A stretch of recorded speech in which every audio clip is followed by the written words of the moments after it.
webinar, ERP for manufacturing, streamline operations and boost productivity. We're really excited to have you here.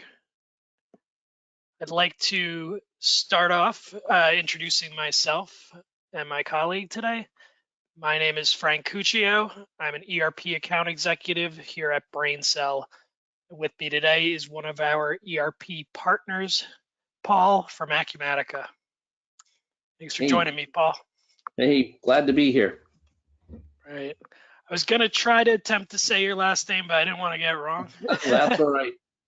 That is all right. It's Paul Dubuque, and I'm with Acumatica. I'm one of the pre-sales folks here, focusing mostly on manufacturing, but a few other areas as well. So awesome. Happy to join you.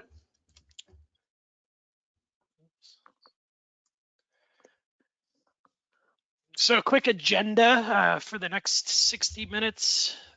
We're going to start off with a few educational slides and introduce everyone to Acumatica. And we're going to highlight a few pain points that are common for companies in the manufacturing space. Daily pains that hopefully are familiar, and we'll show you how we would solve them using Acumatica. Then we'll pass it off to Paul for a demo of the software, and then we'll wrap the event up with some questions and answers. But if at any time you have any questions, you can drop them in the chat box on your screen. We'll have somebody monitoring those, and we'll try to answer them as they come up, or we can answer them at the end. And if we don't have time for that, we will follow up with answers. So you will get your answer. Quickly, for those of you who don't know us quite well yet, just a little bit about BrainCell. For the past 30 years, BrainCell stood at the forefront of growth enablement, and we've been empowering companies large and small to not just meet, but exceed their ambitions through expert business consulting and cutting-edge technology solutions. We help businesses align their people, processes, technology, and data. We believe that with the right tools implemented stress-free, we can transform your data into a strategic asset, scaling your technology in tandem with your business. We've got three focuses: ERP and accounting, customer experience software, so CRM, marketing automation, and then a pure consulting focus for technology blueprints, data services, and digital transformation. Proud that we've been recognized on Bob Scott's top 100 VAR list for 12 years running. But enough about us, though. Let's move on to why you're all here.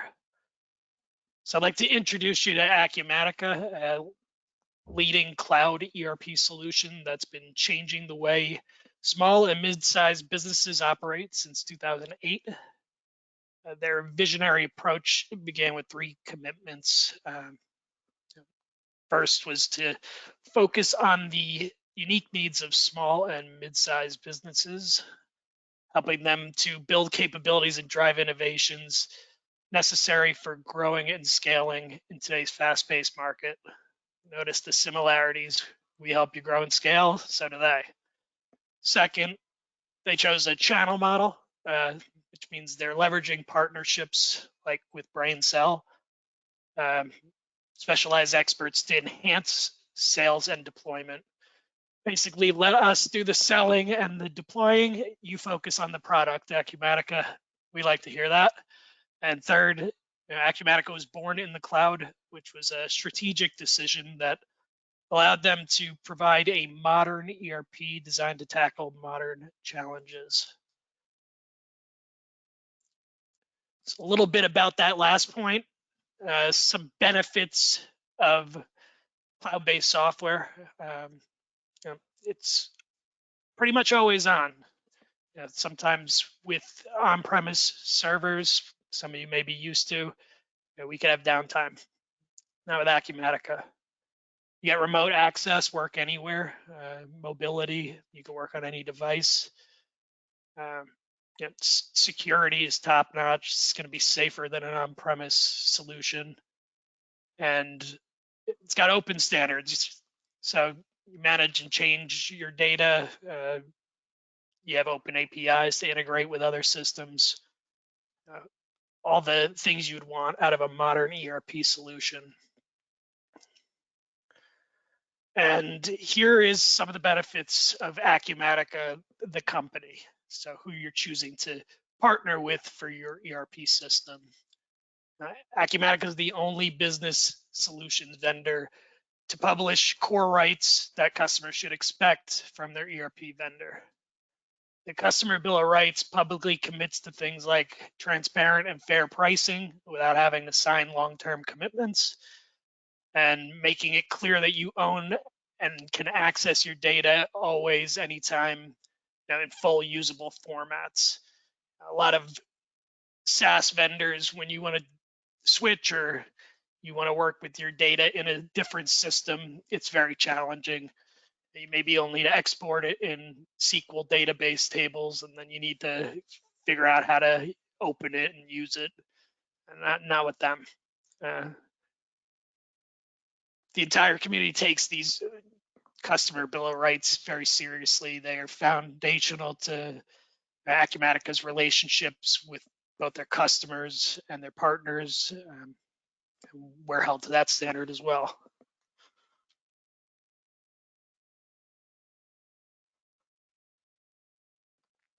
So a little bit about the Acumatica platform. You've got Acumatica, your ERP system. It's got open APIs, so you're going to be able to connect to different applications. There's vertical solutions within Acumatica itself. The different industry editions. We're going to be focused on manufacturing today, but it's just kind of getting back to the cloud-based and open architecture. Nowadays, you need everything integrated, so Acumatica's got that for you. And here are some of the integrations. You'll notice a lot of names that you'll recognize for manufacturing. Maybe Procore is something you use. Maybe your CRM, you're using HubSpot or Salesforce. Any of the big names, they're on here. And they're smaller names too. There's an entire marketplace of integrated applications that work right inside of Acumatica.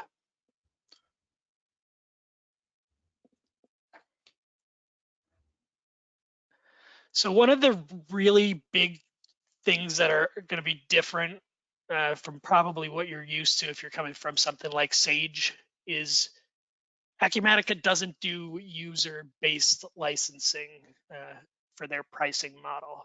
So where some other solutions, you need to buy a license for everybody who needs to access the system, which if you're in growth mode could get particularly expensive. Acumatica does it differently. They do consumption-based pricing, which looks at your monthly average transactions, so it's very predictable on how much you're going to be spending, and then anybody can access the system that you give access to. So it's unlimited users, not just your employees. You can even provide access to third-party contractors, folks like that. And the deployment model is flexible. We talked about the benefits of the cloud. That's kind of talking about the public cloud, but you can also host it on a private server. You can deploy it on premise if some DoD contractors need to do that. So yeah, it's a little bit different. I think that's a unique and refreshing change of pace. And they've gotten lots of recognition industry-wide, from G2s and Trustpilots, all the unbiased software review sites. Take a look at it on your own, but you'll see they're well known, and they're up there with all the other big names that you've heard of. Check it out. So now on to pains, and I'm sure a lot of you are familiar with these, but this is what we hear from our customer base a lot in the manufacturing vertical. Poor data visibility. So not being able to get the reports and the metrics from their system that they need to run their business. Increased costs, we kind of talked about that 2 slides ago, but you want to have a couple other folks inside of your system, price is going up. And every year, the price is going up per license. Customizations can be very costly. And all that kind of trickles down to unhappy customers or missed opportunity because you're not being able to act on the data that should be available. So with that being said, with Acumatica, some of those solutions that to those pains, the reporting is going to give you the data visibility you need. You're going to be able to be more efficient. Costs are going to be predictable. You may even be able to reduce them. Hopefully all of that kind of translates down to increasing your sales and improving customer retention rates. So we're going to put a poll up on the screen, and are any of those pains familiar?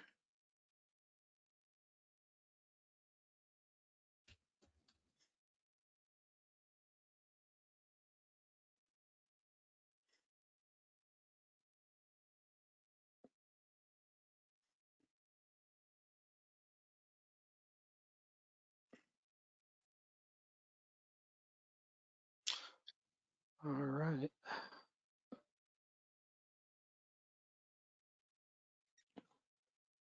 So I think we will get into the fun stuff now. I've talked myself to death, so I'm going to pass it over to Paul for the demo. All right, so you should be seeing my screen right now. Just Frank, give me a heads up if you are seeing it. Yeah, now we can see Very it. good. That's the customer view. Yep, should be a dashboard up there. So I apologize, I'm going to be turning my head this way, so it looks like I'm not looking at my camera. I just have it on the other screen for the moment. So I apologize, I'm not looking at everybody while I'm talking. But we're looking at Acumatica. It runs in a browser. It is built for a browser. I happen to be running it in Chrome, but it can run in whatever Microsoft's latest browser. I think it's Edge, and they've got a few others out there. I have a Mac sitting on the other side of my room. I've run it on there. I can run it on iPad and all sorts of different browsers. So it's available everywhere.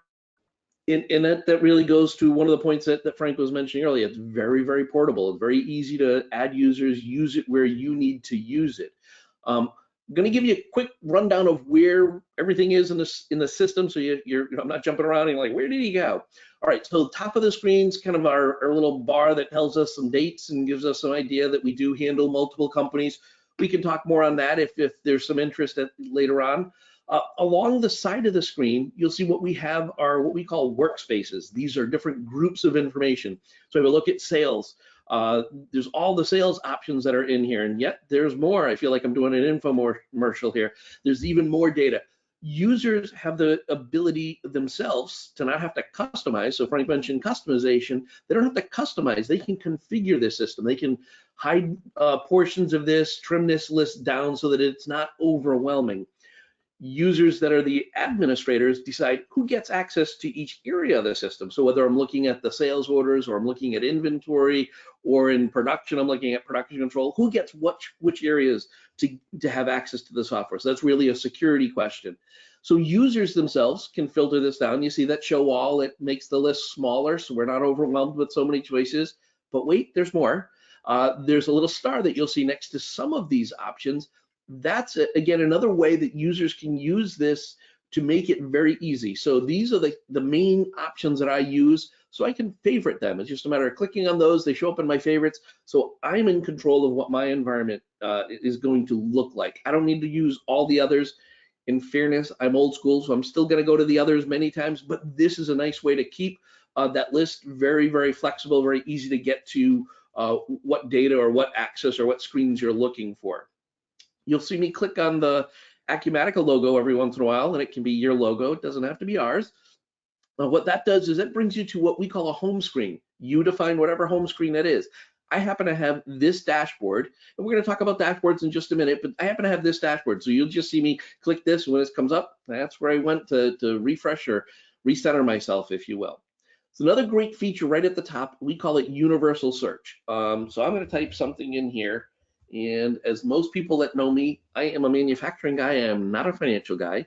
We're right in that time of year where the 1099s come out, and I know that's something that accounting gets, and they send it out to vendors, and it's to do with taxes and all that fun stuff.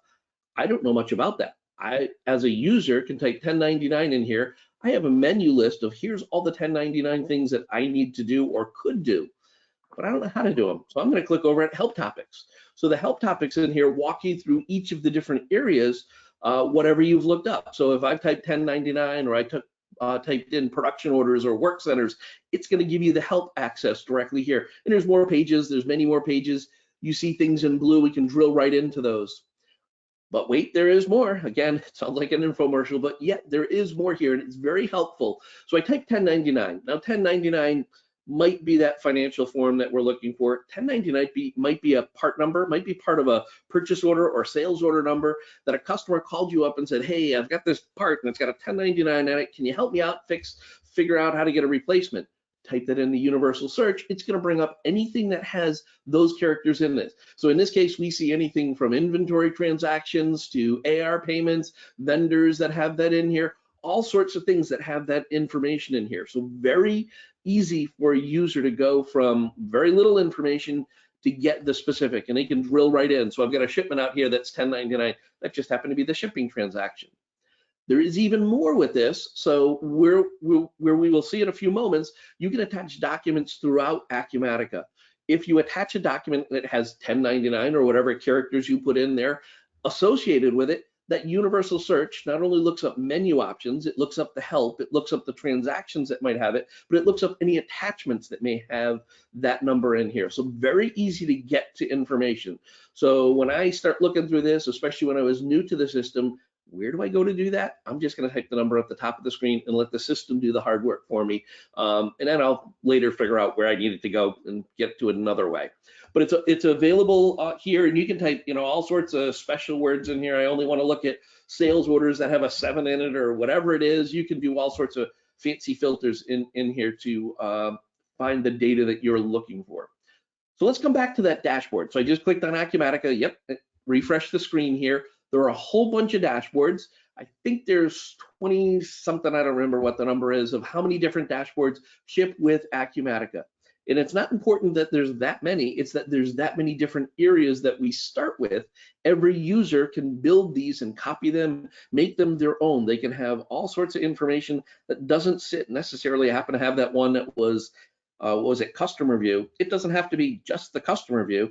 I have things in here that are accounts receivable, support questions. So if somebody is using this as their CRM system and they're reporting support questions and issues, you can see those coming through here. What are we selling? What transactions or activities do we have? Lots of different information in here, as well as being able to drill to that. So I'm looking at opportunities. So in this case, I'm going to drill to the opportunities. I just clicked on it. Very easy to do.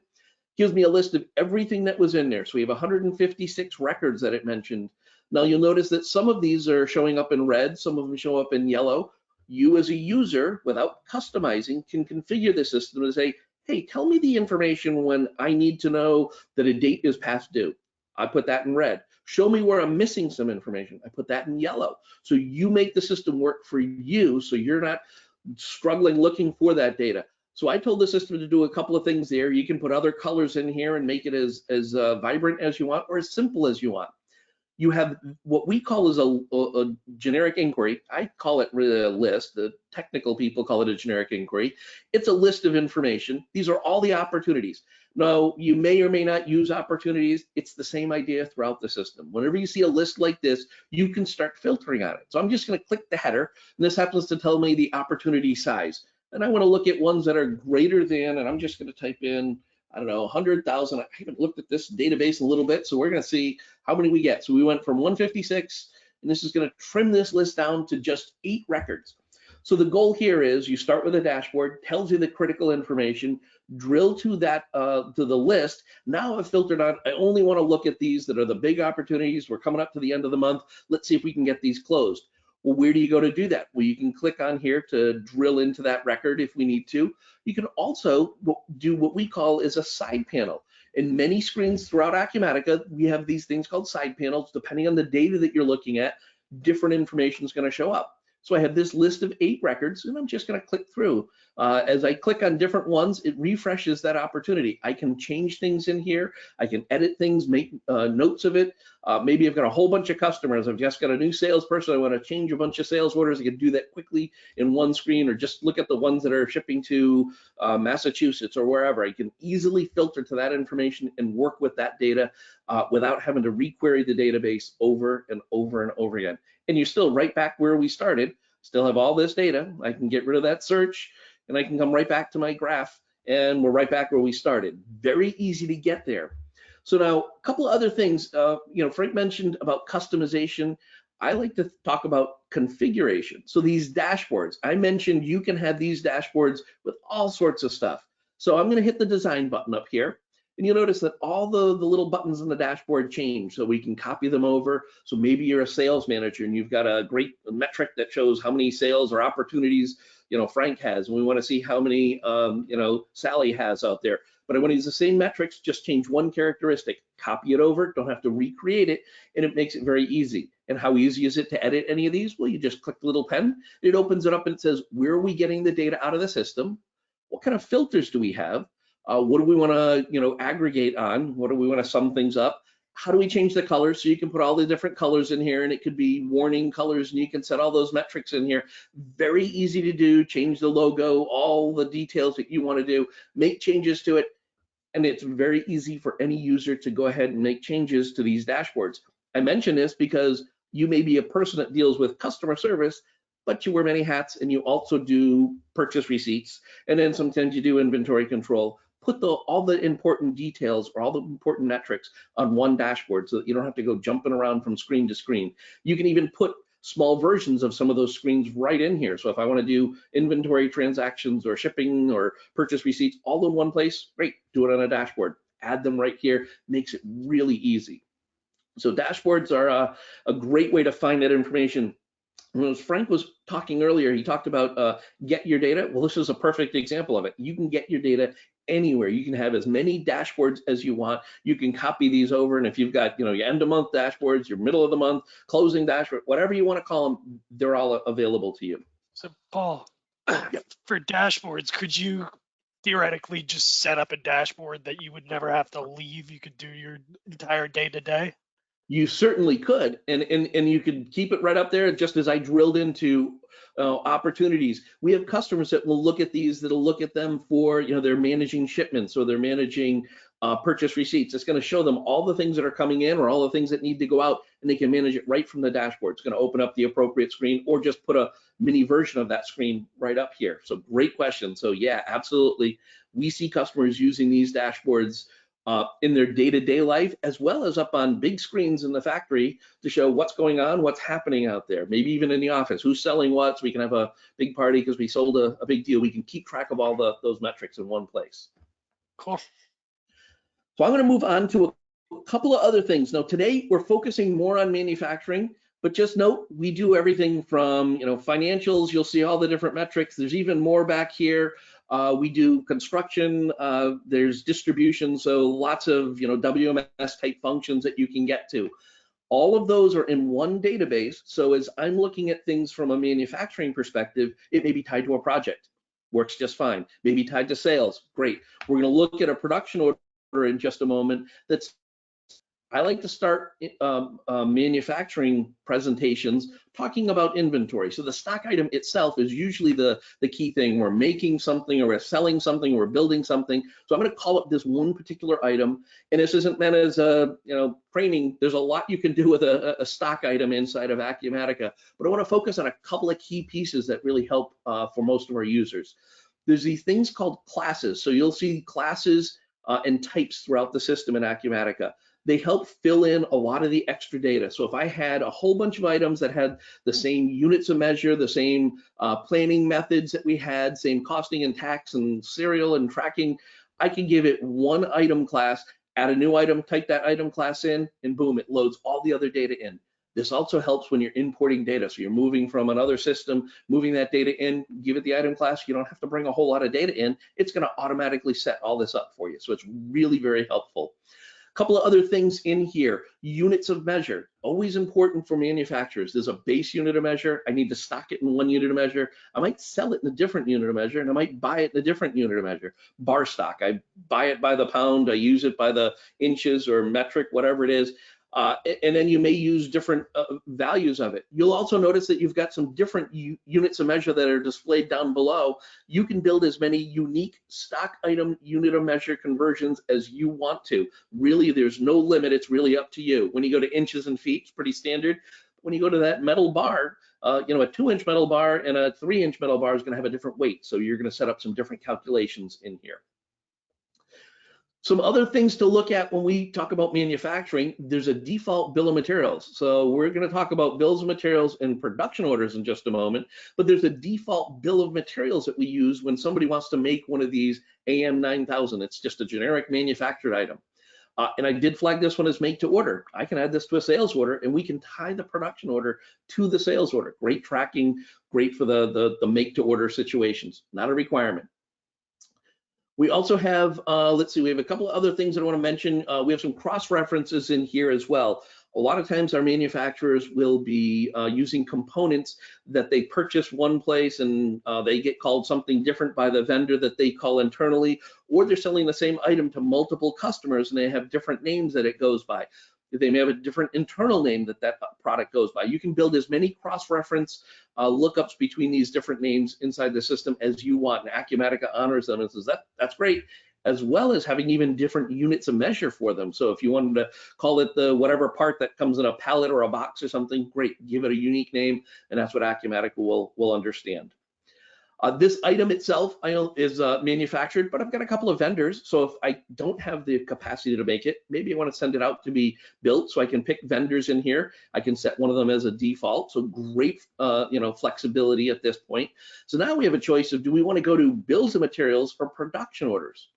And the real reason that I'm asking that is, bills of materials are the as designed document. This is somebody's making an AM9000. It's going to have these operations. It's going to take this time, and these are the materials that we're going to use.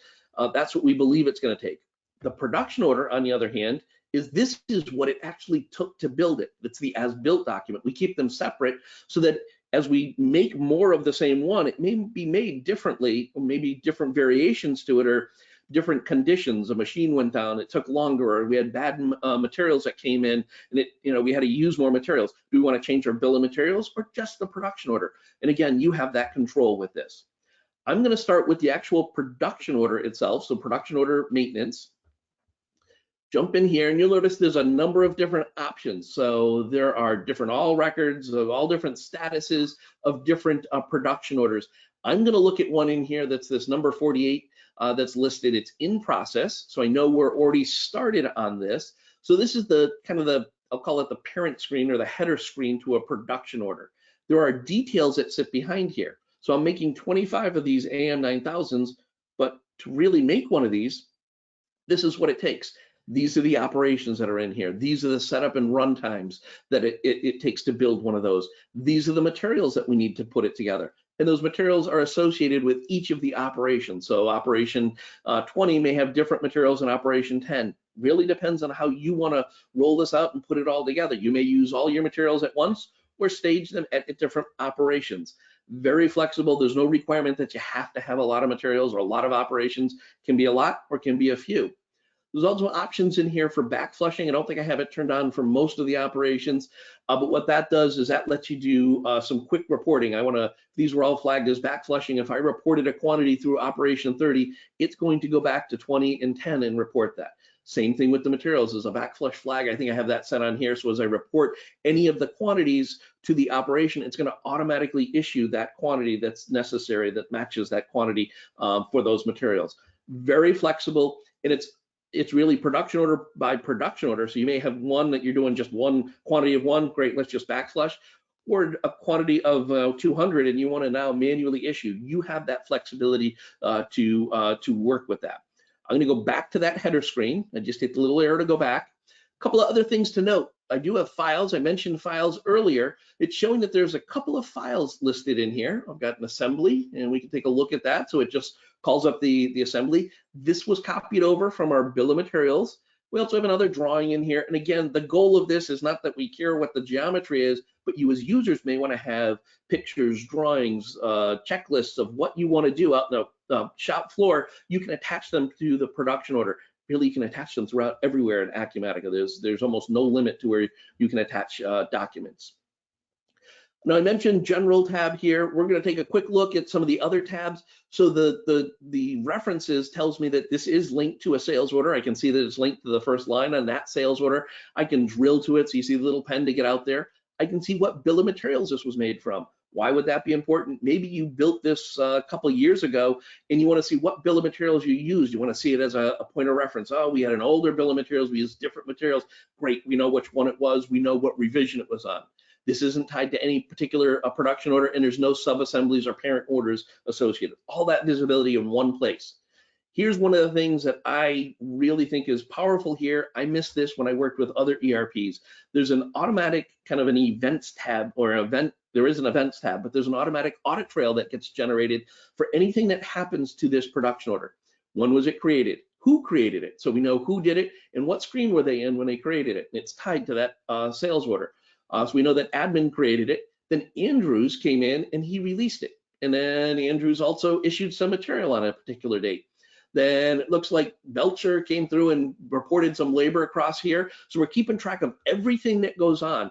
And this happens automatically behind the scenes. Nobody had to come in here and plug that data in. They're just doing their normal transactions. I'm releasing orders, I'm issuing material, I'm reporting labor or doing move transactions, and this automatically gets tracked. This gives you great visibility so you can go back and say, well, what happened in here? You're out in production control. What happened? Oh, here's the steps that it went through. And by the way, you can drill into any of these. I've just clicked on the labor. It's going to call up the labor transaction. It's going to tell me who did it, what operation. It's going to have the employee ID, how many hours, what their labor rate. $10. Wow, you don't see that too often. That might be an older job that we've got out there, but you do get all those details that do show up throughout the system. And if we're looking at those costs in here, there is a totals tab that keeps track of what did we think the cost would be, what have we spent so far, and what's our variance. So this is in process at the moment. So right now we know that we've spent some money on this. We still have a variance that we haven't completed this job. So all those details are there. So we could go through and look at all the details of, well, what did we complete? There's a nice little tab off to the side panel off to the side that gives you some analysis that tells you for each of those operations, based on quantity, what is complete, based on hours, what did we complete? And then the same thing on any of the materials and variances in this as well. So very, very easy to get to all of the details. One of the other questions we hear a lot of our customers talk about or ask is, I've got a production order that's out there, can I make any of it? We have a critical materials option that shows up in any of the production orders. Right now, there's no critical materials here. If I had any, they would look like this. I would see all the materials that you saw the materials when we looked at them before. These would be the materials that we're short of, and you can quickly purchase, manufacture, or transfer them right from here, making production control's job very easy. And anyone that's looking at a particular job, can we make this today? Yep, we have enough, or we don't. So very quick to answer any of those kinds of questions. One other area I do just want to touch on, yeah, we do have MRP and we can look at all the planned orders and create those. But the other area I want to look at is in our production orders is the production scheduling board.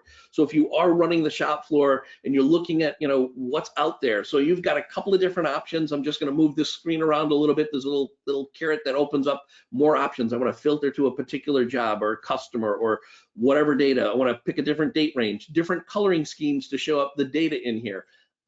Give me a little more room, and this splits the screen. So the top half of the screen shows you the production orders, what's going on here, and I've got this in my daily view. You can send this out to weeks or months or hours if you want to, and this tells you each of the jobs. And as I move my mouse over it, it tells you a little more details that's going on in here. As I drag the bottom part up, you'll see this has all the work centers or machines, whichever you're scheduling, and it tells you how you're scheduling things. So as Acumatica breaks this down into blocks of time, and you just define what the blocks are. So in this case, I've got something scheduled in here. I've got that particular work order scheduled in here. Looks like it's operation 8 blocks out of 18 blocks that are available that day. It tells you everything that's going on in any particular day. All the details are in here, and there's more work centers, and you can drill in and get more details. But that's the kind of the quick overview of here's how Acumatica looks and feels. Here's a little bit about manufacturing. There is a lot more. I don't want to bore you with all sorts of different areas, but if you've got more questions, feel free to ask them, and we'll be happy to answer them. Yeah, drop them in the chat. And I'm sorry that I talk really fast. I grew up in New England, and I'm a fast talker and hard to take a breath in. So that was great. Cool. So I will. We can go right to Q&A now. Not sure if there's any questions in the chat. Okay, here's one. How long does Acumatica take to implement? It's a good question. I don't know, Frank, you want to cover that or? Yeah, I mean, it's going to depend on the level of complexity. We'll be able to give you a real solid estimate after some discovery, but it could be anywhere from 3 to 6 months. Yeah. And we've seen them go in very quick, but they have very simple needs, and we've seen them take a lot longer for very complex. So it's really, as Frank says, it's going to depend on you as well. What's your availability of your time commitment, and how quick you want to move. We always say that is at the end of the day, it's our full-time job. It's not your full-time job. So sometimes, most of the time, if there are delays, it's because we have to wait around to get answers, critical answers to move on to the next step. Okay, here is another. Is there a learning curve moving from Sage 100 to Acumatica? So I think there would be a learning curve moving from Sage 100 to any other software you haven't used before. I think once and part of the implementation is going to be training, and Acumatica has also a learning center with really good courses. But I think once you kind of understand where everything is and you know how to use an ERP system, I don't think it's going to be any harder than or easier than learning any other software system. I know that's not much of an answer, but that is the answer. Yeah, I came off another ERP myself for many, many years. So I was diehard in this other ERP, and it's there is a couple of words or terms, we call them, I think, parts. They're stock items here, so it's learning a couple of words that are a little bit different, but the screens are pretty simple. You saw me bounce around. It's the names of the areas are pretty straightforward. It's really getting your process into the system and what's the best process there. Right, and that's why we'll spend a good amount of time in the beginning really outlining all your requirements, so that when we do the build out, it's going to match your processes, and that's all part of it. So that's all the questions that we have right now.